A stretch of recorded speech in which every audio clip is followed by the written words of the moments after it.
Okay, thanks so much, Matt. As he said, we've known each other a long time and I've been working in Brazil for even longer. So that tells you that I'm now getting old, but that's okay because it has been a really interesting experience watching people talk about environment and development for 30 years because there have been such different ways that people have done that.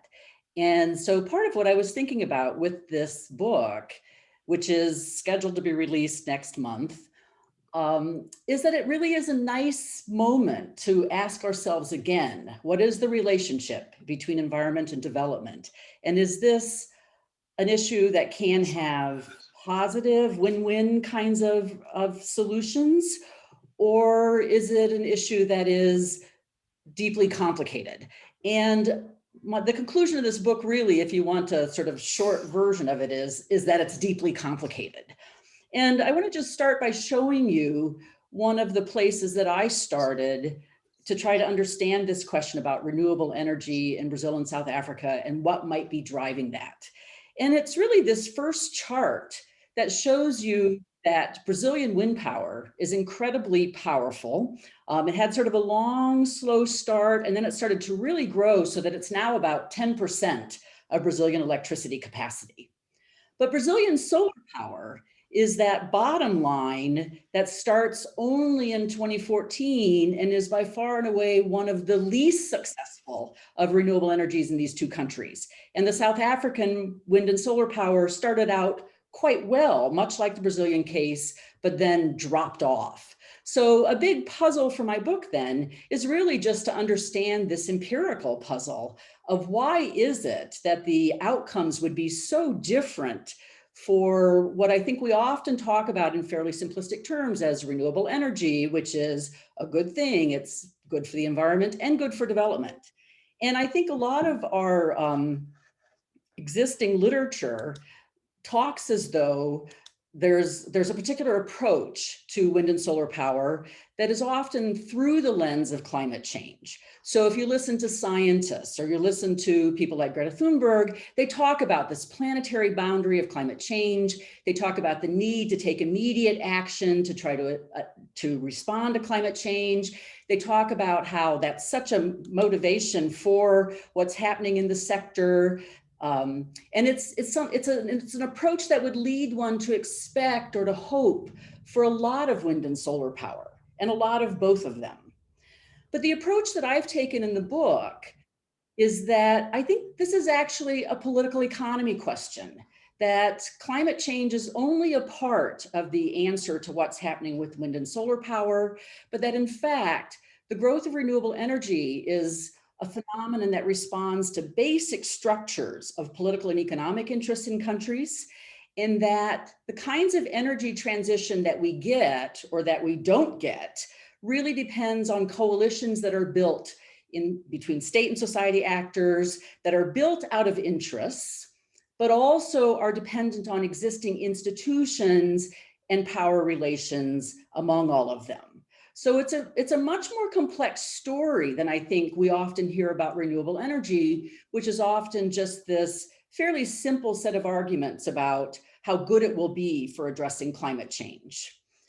And so what I argue in my book is that actually there are a number, 4 of them, political economies of wind and solar power, all going on at once. And that when you look at a given country and you try to understand what's happening with wind and solar power, you really need to look at how multiple political economies have multiple state society coalitions being built at the same time.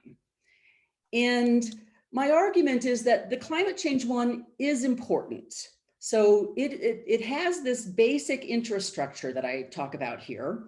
We have a diffuse collective interest in climate change. All of us eventually have an interest in having climate action, but there's real concentrated costs and really existential risks for any kinds of fossil fuel actors that you have in the system. And so I came to think of the climate change political economy as a particularly important one because it's the only one where if you're going to take seriously the political economy of climate change, you also have to shut down fossil fuel actors. So it's a very direct and existential threat to fossil fuel industries. That's not true for the other political economies, where you could expand wind and solar power without necessarily having to quit doing other things. So the other political economies I talk about in the book are, for example, industrial policy. This is where you're trying to build the industries that will support renewable energy. And there's real concentrated benefits for those firms that might be getting special support or incentives from the government. Sorry to interrupt, Kathy. Sorry. Pardon? We're stuck on the first slide, I think. Can you share your slides to make them full screen? Yeah. Well, the first slide was quite nice, wasn't it, my book? It was, yeah, it was pretty. It was pretty, but you didn't even see then the most important slide. So this was the important slide that showed you the very different levels of wind and solar power. I won't go through the numbers again, but you can see there Brazilian wind power really separate from the rest of them in terms of how well it worked. And then contrasting the standard climate-based approach to the political economy approach. And then I was on to this slide where I had been talking about the diffuse collective interest in climate action with the concentrated costs for the fossil fuel utilities, and then was beginning to talk about the other three political economies. So I'm really glad you stopped me because you can see this now properly, right?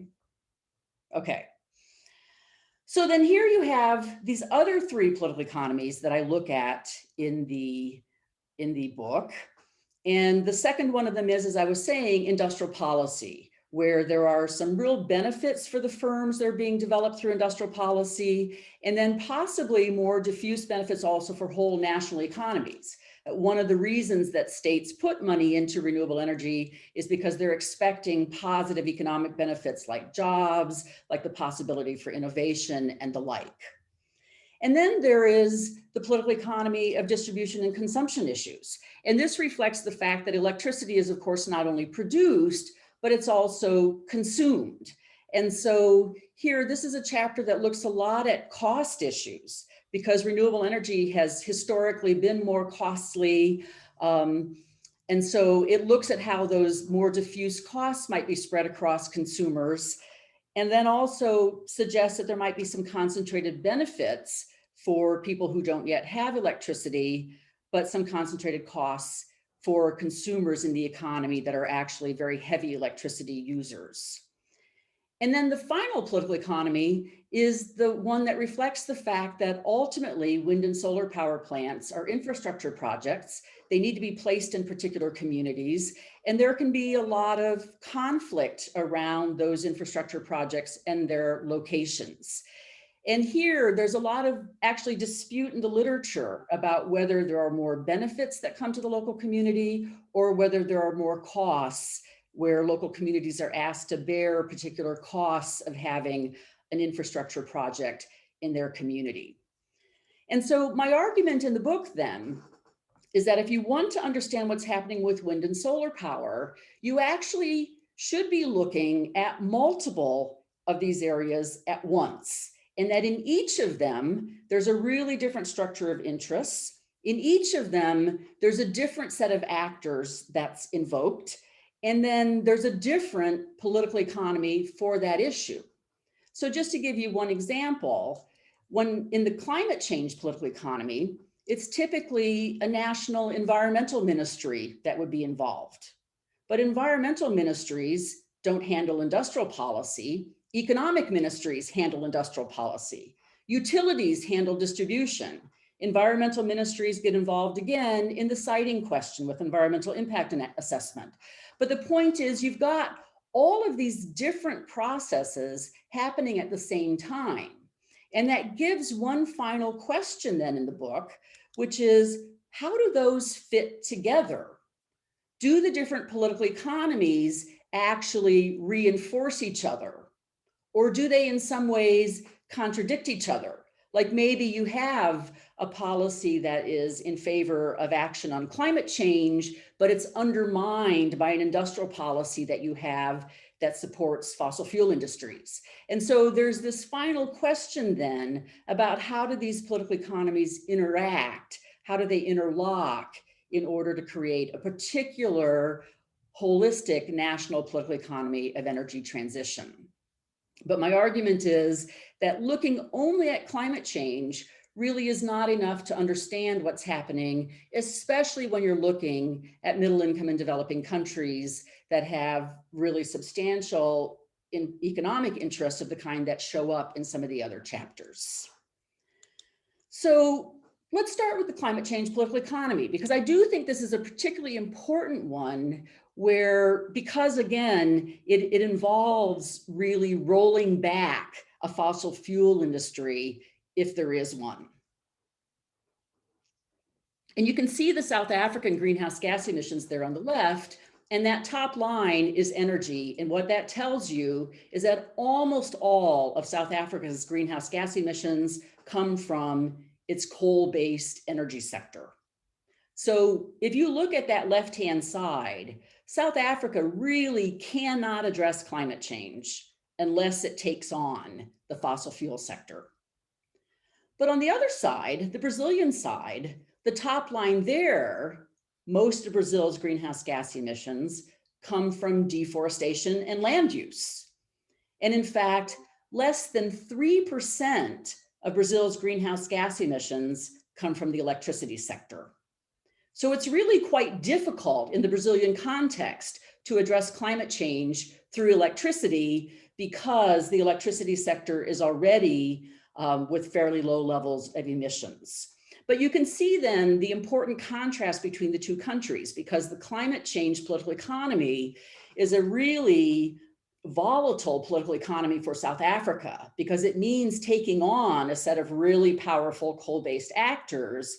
Whereas in Brazil, the climate change political economy doesn't have much to say about wind and solar power directly. And you really see that then when you go on to the next question, which is, well, what kinds of coalitions show up to dispute climate change in South Africa? And what you have in South Africa then is you have a pro-status quo coalition, which has a great deal of structural power. And many of its actors were what South Africa has historically called the MEC, the Minerals Energy Complex. Eskom, the big coal-based utility, its industrial allies, the African National Congress and President Zuma were major parts of that support coalition. And the Zuma's administration was particularly engaged in some state capture dynamics, where if they were going to address climate change, they wanted to do it through nuclear power rather than through wind and solar power. And I've put industrial allies there in brackets because while the industrial allies were originally very much part of the pro-status quo coalition, over the 10 years or so that South Africa has been really actively debating renewable energy, the industrial allies have moved out of that coalitions partially. So they're in a different position than they were at the beginning. And then they're stacked up against a coalition that's in favor of wind and solar power that is not surprisingly the wind and solar industries. It was labor at the beginning of this time period, although labor also is in brackets there because it has historically moved to a more status quo position. And then environmental and social activists, environmental and social agencies, international pressures, but you have a kind of classic for and against set of coalitions in the South African context fighting over climate change. And because climate change in the South African context means addressing greenhouse gas emissions from coal, fighting over coal and wind and solar power. In contrast, Brazil has bitter debates about climate, but actually all of the last 5 presidents, including the current one, favor wind and solar power. So wind and solar power started under Cardoso's center-right government in 2002, continued under Lula's center-left government for the next years, continued under Rousseff, even after she was impeached and replaced with Temer. They were both on the same side with wind and solar power. And even Bolsonaro, who wanted to take Brazil out of the climate agreement, the Paris Agreement, actually is in favor of wind and solar power.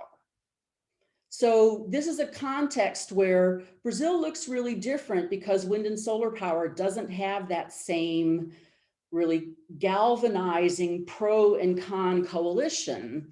And so what we're going to be seeing throughout this presentation is that much of the Brazilian story then is a bureaucratic story versus a South African story that becomes so polarized around coal power and wind and solar power. And this shows up then really clearly when you look at their energy planning documents, their electricity procurement documents. So South Africa's on the left again. Wait, sorry, I went too far. I'm not sure how to go back. There we go. So South Africa's on the left here. And you can see that in 6 different plans from 2010 to 2019, South Africa literally could not decide what kind of electricity it was going to be producing. Was it going to do a lot of solar power or very little? Was it going to do a lot of new coal or none? And it just, in document after document, was really fighting over the question of how much of what kinds of electricity was it going to produce. On contrast, in Brazil, this is the procurement planning documents for wind power.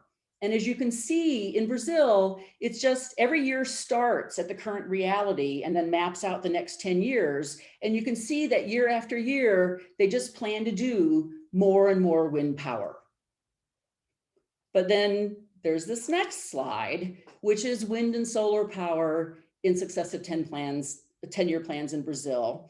And there you see that same wind graph that I showed you on the last slide, but you see that solar power, even though it's also consensual in the Brazilian context, really doesn't come on to the Brazilian planning agenda until 7 years after it's already been on the wind agenda in a big way. And so this is part of my evidence then. So in each of the chapters, there's a chapter on each of these political economies. And this is part of my conclusion then that the climate political economy really doesn't drive Brazilian results, because there's really very little reason in a sunny tropical country to have no solar power, especially when you're producing lots of wind power. And so my argument is that if you want to understand what's going on in Brazil, there's a variety of reasons that I've been already sharing with you, that this is really not a climate story in Brazil, while it is quite clearly a climate story, at least partially, in South Africa. And that makes sense, given those initial things that I showed you about where are their greenhouse gas emissions and how does that relate to what they would need to do for climate change. So for the rest of the talk now, I'm going to go through the next 3 political economies, first for South Africa together, and then for Brazil together, so that you can see the different national stories that back up this climate story. So with industrial policy, this is the question about whether or not there can be concentrated benefits for firms in the wind and solar industries and possibly wider economic benefits. Well, the first thing to know about industrial policy is that those same 2 coalitions that I showed you before show up again to talk about industrial policy. But instead of fighting about climate change, they're now fighting about public versus private roles in the electricity sector. Because there's a very important thing to understand about one of these key actors in South Africa. The South African electricity utility, which historically had a public monopoly over electricity, Eskom is its name, had just refused to build wind and solar power. It had been asked to several times. It did not. It's a complicated story. I can talk more about it in the questions. But Eskom, the public utility, did not build wind and solar power. For that reason and others, the Department of Energy actually decided that the first privatization of the electricity industry would be in wind and solar power, and decided that private actors would build wind and solar power using auctions where they would bid to be the low-cost bidder to supply electricity to the national grid. And so you notice there's a really important, as I say, historical, institutional, structural dynamic going on here, that all the coal production has been produced by the public sector in South Africa, and all of the renewable energy has been produced by the private sector. So this is part of the labor story, because the South African labor movement really believes that the electricity sector should be public. And so part of its opposition to renewable energy is that South Africa has been producing that in the private sector. So this argument about public versus private roles in the electricity sector has been a huge part of the backdrop of the conflict in South Africa. It's not just climate, but it's about the intersection between the climate political economy and this industrial policy political economy. And so, and I showed you already that South Africa really has been quite hesitant in building wind and solar power and has been very unclear about its future plans. And so one of the results of this is that the industrial policy results for South Africa have been quite weak. The renewable energy companies that win the bids are supposed to bid how many jobs they're going to provide for South Africans, for Black South Africans, for people who live near the plants. But little of this has actually been appeared in practice. And a lot of that has been because of the lack of sustained demand. And Eskom from 2016 to 2018 refused to sign off on some of the contracts that had been bid out. And so there were a number of companies that had actually moved into South Africa before 2016 and were going to be doing manufacturing in wind and solar power that then left the country because they didn't see a clear commitment on the part of the government and Eskom to build wind and solar power. And so eventually this is part of how the status quo coalition gained labor support. Some of it was a more ideological support for a public electricity option, but some of it was because labor saw real jobs currently in the coal sector, thought there might be nuclear jobs, but were not as convinced that there would be the kind of renewable energy jobs that are often promised. And in fact, there were some jobs, but not a great many of them. Then distribution and consumption. So this now goes to the consumer and to the costs. There's a couple of things to understand this political economy in South Africa that you have to know again from South African history. So 2/3 of South Africans, Black South Africans, did not have electricity service in 1994, and 20% of them still do not. And more of them use only the free monthly quota. So there's a number of Black South Africans in particular who still simply do not have access to electricity. And then there's this really interesting energy intensive users group that had been part of the status quo coalitions. 28 firms use 40% of all of South Africa's electricity. And then you have what's been a decade of unreliable supply and tariffs doubling and real dissatisfaction with the poor service delivery. And in my analysis, all of these are pre-existing conditions, but they're existing at the same time as wind and solar power. And so a lot of the arguments about distribution and consumption issues in South Africa are about whether the very problematic electricity service provision in South Africa is the fault of wind and solar power, or if it reflects these deeper, longer term problems that were already long existent in South Africa. These go back to the apartheid period. So they're really long in the South African history. And in fact, well, the conclusion that I make in the chapter is not that wind and solar power caused these problems, but that wind and solar power didn't solve them. So there were cost problems, there were problems of access. Wind and solar power did become quite a bit cheaper over the 4 rounds of auctions that they had, but there were still many debates around prices, and really not a lot of, no breakthrough, no solutions that came from wind and solar power. And a lot of times, so I've mostly been talking about kind of aggregate grid scale wind and solar power, but a lot of times distributed solar power at the level of households is talked about as a solution to electricity access issues. But the South African example is one that raises some questions about that. So 60,000 poor households are slated to get off-grid solar, but they don't want it.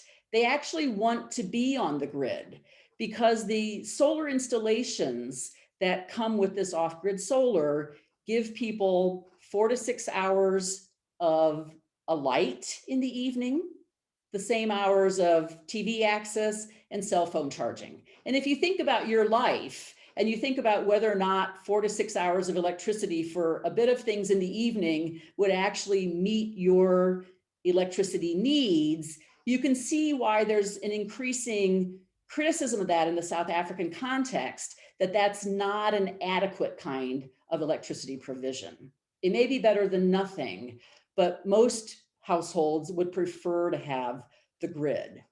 And then interestingly, you have the phenomenon in South Africa where many wealthier urban consumers are the ones who are opting for private provision. So in the same way that wealthy consumers provide their own private security, provide their own private education, provide their own private services of various kinds, drive themselves around in cars instead of public transportation, in the South African context, they also increasingly provide their own electricity. And so it's more really in many ways, I think, exacerbating the inequalities rather than solving them. Now, fortunately, the fourth political economy is a more straightforward one in South Africa. What I had done here was done a systematic internet search on the names of all of the renewable energy projects and their host cities to find the reports on Facebook, in local newspapers, wherever they showed up, to see how communities responded to having projects in their cities. And what I found was that South Africa really had almost no community resistance to wind and solar plants in their local communities. And in fact, there were just 3 projects that had resistance, and they all had a pattern of something rather like our British models, where it's white, middle-class resistance based on aesthetics, concerns about bird life and things like that. But that was where resistance showed up in South Africa. That's more what it looked like. And I do think it's relevant to point out that the bid process in South Africa did call for some local economic benefits, up to 5% community ownership, and those incentives for local jobs that I also mentioned. But I think it's worth pointing out that those were also comparatively not achieved. So when you look at the South African case as a whole, then you find these reinforcing coalitions, many of the same actors in chapter after chapter, fighting about climate change, then they fight about industrial policy, then they fight about cost, and that parastatal Eskom is really at the center of this as a fossil fuel player, really feeling an existential threat from a possibility of an energy transition and responding with a very politicized mode of transition with lots of contention. It's headline news many days in South Africa, a lot of links to political actors on all sides, and lots of links to wider development debates about public versus private provision and how do you secure adequate electricity services and the like. And there's a very contentious just transition debate in South Africa about, if we do make a transition to wind and solar power and other kinds of renewable energy, what happens to the communities that have been dependent on coal jobs? What happens to coal-linked labor? What happens to those underserved households who don't want to have that minimal level of distributed solar generation? So it's not surprising to me that we have this kind of final outcome for wind and solar power, because in this South African context, we really do have two coalitions that have largely fought each other to the draw over whether or not to build wind and solar power. They may be now, with the Zuma administration gone, moving beyond that, maybe, but I haven't seen really firm sides of that yet. Then you have the Brazilian case. And the Brazilian case is really interestingly different And there is what I refer to here as a historical institutional element that becomes part of the Brazilian story and very important. And so Brazil has an actor like Escom. It's called Eletrobras. It used to be the monopoly producer of electricity in Brazil, mostly on the basis of hydropower, but it was already partially privatized in the 1990s. And so while the public versus private debate can be very heated in Brazil, it once again largely skirts wind and solar power. And so it's not the same kind of politicized debate because the privatization had already happened in many instances. Private actors were already part of generation and distribution in Brazil after the 1990s. And it wasn't wind and solar power that brought them. It was earlier than them. And then you have the fact that when Brazil decided to do industrial policy, or when it decided to do wind and solar power, it did it with a concrete industrial policy. So there was an initial program that came in 2002 after an electricity supply crisis, Perimfa. The Ministry of Mines and Energy decided to start to procure these alternative electricity sources for the first time, wind power, biomass, and small hydropower, in order to diversify the supply of electricity. At this point, they considered solar power too expensive to include. So that's an issue that actually comes up in the next chapter on cost issues. But it is part of this initial decision of why Brazil decided to create a feed-in tariff for an initial tranche of wind power, but not solar power. And then what they decided, and this is Cardoso's center-right government, their economists calculated that in order to counter the higher costs of wind power, that they needed to have a local content policy to develop a wind power industry. And so they put in a requirement of there be 50 to 60% local content for the wind industry, because the idea was that they would not only produce wind power, but they would also start to produce wind components, some of the inputs into the industry, so they could create jobs, they could develop a local industry around this. And in 2002, that was quite an early period to be starting this. This is as China was just beginning its wind power industry. So, but then there was a successive industrial policy choice. And this is now under Lula, the Workers' Party president, who's quite a leftist and has a strong commitment to industrial policy. But under him, the Ministry of Mines and Energy decided that it would also begin to do auctions, as the South Africans had, to let private companies bid to build electricity for the grid. And then they had their first successful wind auction in 2009, the first successful solar auction in 2014, with a funny decision for a government like the Workers' Party decision. There is no local content requirement to be part of a Brazilian wind or solar power auction or any electricity auction. And this again can really be traced to the calculations of economists in the Ministry of Mines and Energy, who were at this point now more interested in having cheaper electricity prices rather than having a national industry. Except there's another actor, the Brazilian National Development Bank, BNDES. So these are auctions that were price-based. Cheapest bidder wins these auctions. But there is a funny little twist in the Brazilian context, because one of the best ways to be one of the lowest cost bidders is to get your finance from the National Development Bank, which actually has financed half of Brazilian wind power. It's a really substantial actor financing wind power in Brazil. And BNDES has a local content policy.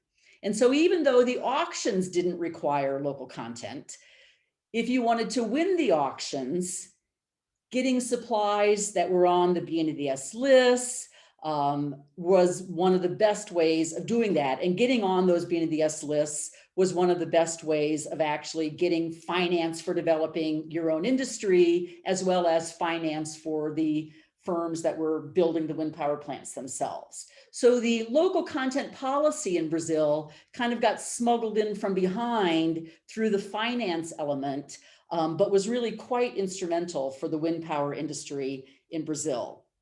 In solar power, the finance was not cheap enough to outweigh the higher domestic prices. So there was, again, this is part of that explanation of the difference between wind and solar power, that the financial calculations were different between the two kinds of renewable energy.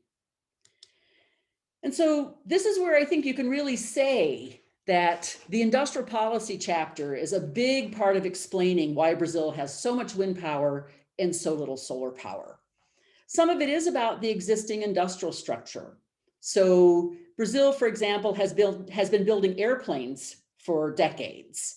And so there's a lot of industrial capacity that actually transfers fairly straightforwardly from building an airplane to building a wind turbine, for example. And so getting 60% local content was a lot easier in wind power than solar power, but the industry didn't really begin to grow. You can see how slowly it started at first until you got to the demand side. So it was when the government began procuring large amounts of wind power that you began to have this positive green spiral that sometimes gets talked about with renewable energy, where you have some initial demand, it creates an industry, that industry then becomes a lobby in order to demand more demand, and you get this positive spiral between the private lobby and the responsive state that puts you on this trajectory of more and more renewable energy. So it's an idea that I think has a lot in common with some of the Green New Deal ideas, which is that you can have renewable energy grow because people are committed to climate change, or you can have renewable energy grow because there's a renewable energy industry that becomes a lobby for it and sees some self-interested reasons to support the growth of this. And you did have early wind expansion that came during the Workers' Party governments, the PT governments that had the more expansive industrial policies. Those Workers' Party governments ended in 2016, so almost all of solar power's development has come when there were no longer government industrial policies in any area. And so I think this is part of why you get decent industrial policy outcomes in Brazil, especially in wind power. So you have 100,000 wind jobs, more or less, and 25% of those are in manufacturing. So that's part of what the Brazilian government was really trying to achieve, and BNDES was really trying to achieve. In contrast, at the moment, there are only 10,000 solar jobs, and most of them are in installation. So it's kind of mixed industrial policy results, and I think that helps account for the differences between wind and solar power then in Brazil. So distribution and consumption issues, there's an easy first part of that. Wind prices globally dropped before solar prices did. So solar prices continued to be much more expensive around the world until about 2014, which is the point at which they began to be seen as viable in Brazil. Whereas wind power prices already began to drop at the end, 2009, 2010, with the global financial crisis and a lot of wind power actors ready to move from Europe to elsewhere. So there was the role of the global price drops, I think, is quite important in the Brazilian context for showing why wind power grows sooner and more compared to solar power. Then you have an interestingly different consumption picture in Brazil. So at the time that wind and solar power begins, already more than 90% of the Brazilian population has electricity. And the Workers' Party, Lula again, the Luz para Todos, so light for all policy, was about expanding electricity to the last 6, 7, 8% of the population, mostly by expanding the grid. So wind and solar power is part of that story, but it's part of that story as a grid story and not as a household solar story. And in fact, when you look and see, is there anywhere in Brazil where solar power has been used to bring electricity to households that really didn't have it before, you really only have 3,500 households that are very remote Amazonian households that have that kind of classic version of access to electricity that they wouldn't have otherwise. But on the other hand, so Brazil is mostly covered in terms of electricity access. But the other thing that goes on in the Brazilian case is that as late as 2015, you had almost no distributed generation. And by distributed generation, I just mean the sort of thing that you see, you know, when you look at a household and it has a solar panel on the roof. That's the kind of thing that I'm talking about. Brazil had almost none of those. But you had a little group of bureaucrats in the electricity regulator that quietly loosened the regulation of distributed generation, first in 2012, then more in 2016. And now you see that suddenly distributed generation is just going to be booming in Brazil, but that's only starting now.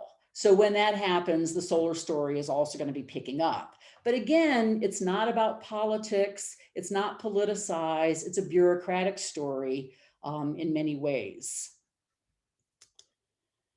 Then we get to the siting chapter. And this is a chapter where Brazil now, which has been very unconflictual, suddenly in this chapter becomes conflictual.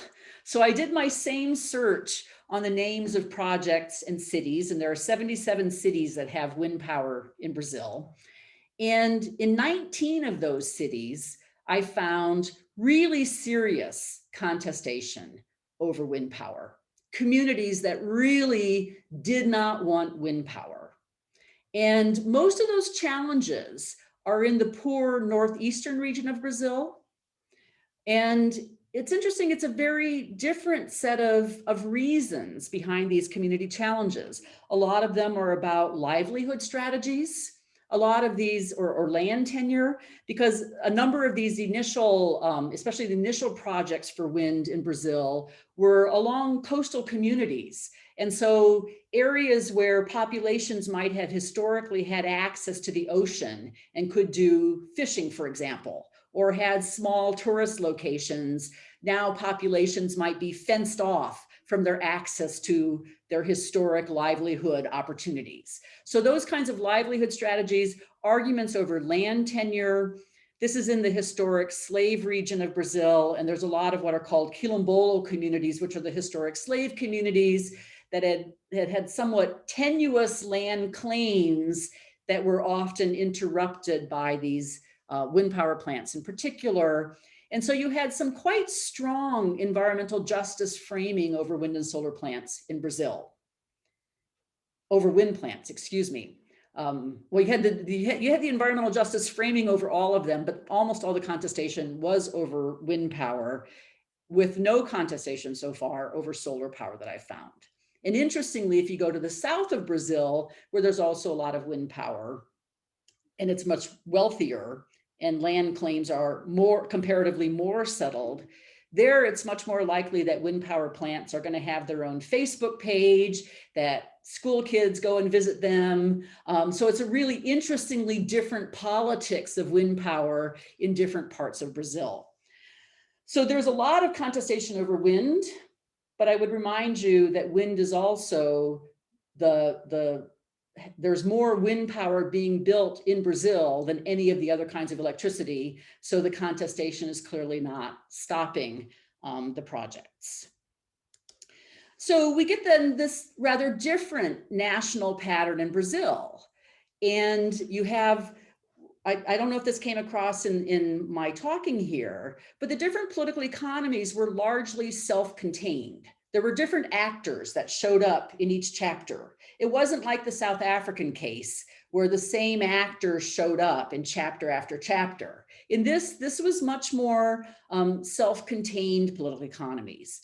And in many cases, you really had these decisions about wind and solar power being made in bureaucracies following conventional standard operating procedures, making cost benefit calculations about whether or not they needed industrial policy and the like.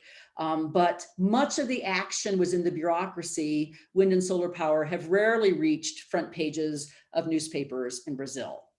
And the just transition debate, except for the issue of siting wind power plants, has been much more muted for wind and solar power in Brazil.